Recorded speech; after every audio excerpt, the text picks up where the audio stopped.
ಯಾವ ಕಾಲಘಟ್ಟದಲ್ಲಿ ಈ ಸಿನಿಮಾದ ಕಥೆ ನಡೆಯುತ್ತೆ ಸರ್? ಅಂದ್ರೆ ಯಾಕಂದ್ರೆ ನೀವು ಒಂದಷ್ಟು ಟೆಕ್ನಿಷಿಯನ್ಸ್ ಅಂದ್ರೆ ಆನ್ ಬೋರ್ಡ್ ಕ್ಯಾರೆಕ್ಟರ್ಗಳನ್ನ ಬಿಟ್ಟಿದ್ರೆ ಅಂದ್ರೆ ಪೋಸ್ಟರ್ಗಳನ್ನ ಬಿಟ್ಟಿದ್ರೆ ತುಂಬಾ ಕ್ರಿಯೇಟಿವ್ ಆಗಿತ್ತು. ಮಾರ್ಕೆಟನ್ನೇ ಇಟ್ಕೊಂಡು ಆಯಾ ಕ್ಯಾರೆಕ್ಟರ್ಗಳಿಗೆ ತುಂಬಾ ಚೆನ್ನಾಗಿ ಕೊಟ್ಟಿದ್ರೆ. ಸೊ ಏನು ಥೀಮ್ ಇದು ಮತ್ತೆ ಯಾವ ಬ್ಯಾಕ್‌ಡ್ರಾಪ್ ಅಲ್ಲಿ ನಡೆಯುತ್ತೆ ಅಂತ? ಸರ್ ಇದು ಫುಲ್ ಆ್ಯಂಡ್ ಫುಲ್ಲು 90% ನಮ್ಮ ಮಾರ್ಕೆಟ್, ಓಕೆ.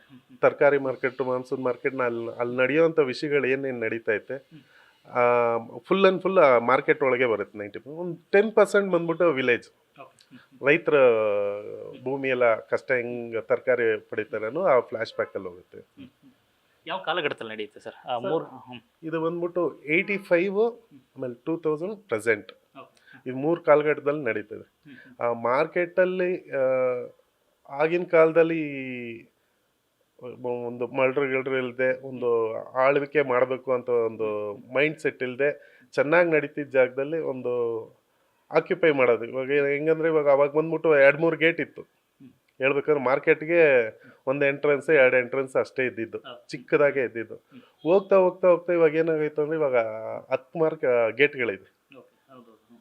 ಒಂದೊಂದು ಗೇಟ್ಗೂ ಒಬ್ಬೊಬ್ರು ಆಳ್ತವ್ರೆ ಫುಲ್ಲಾಗಿ.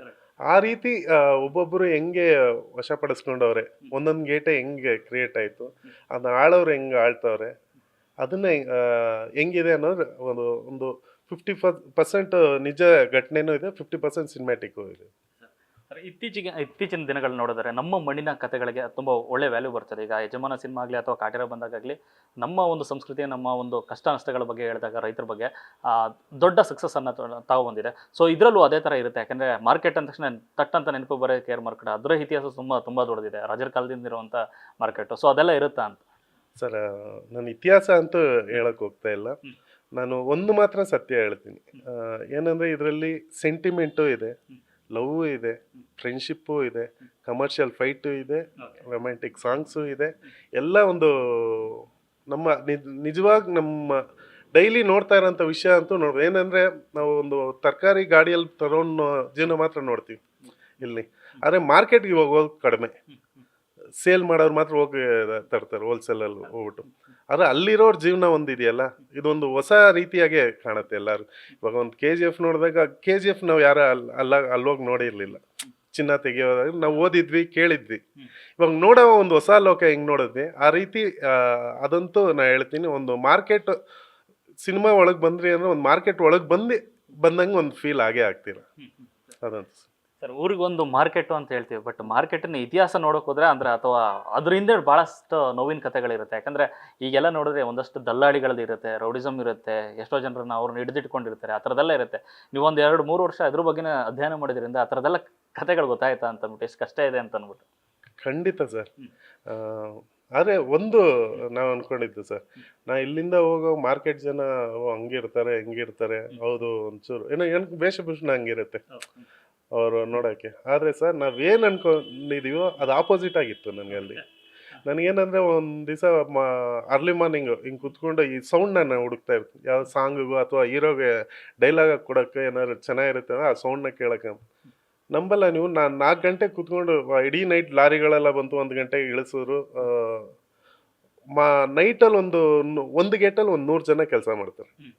ಅದು ನೈಟ್ ಶಿಫ್ಟ್ ಒಂದು ಅಂದರೆ ಡೇ ಶಿಫ್ಟ್ ಒಂದು.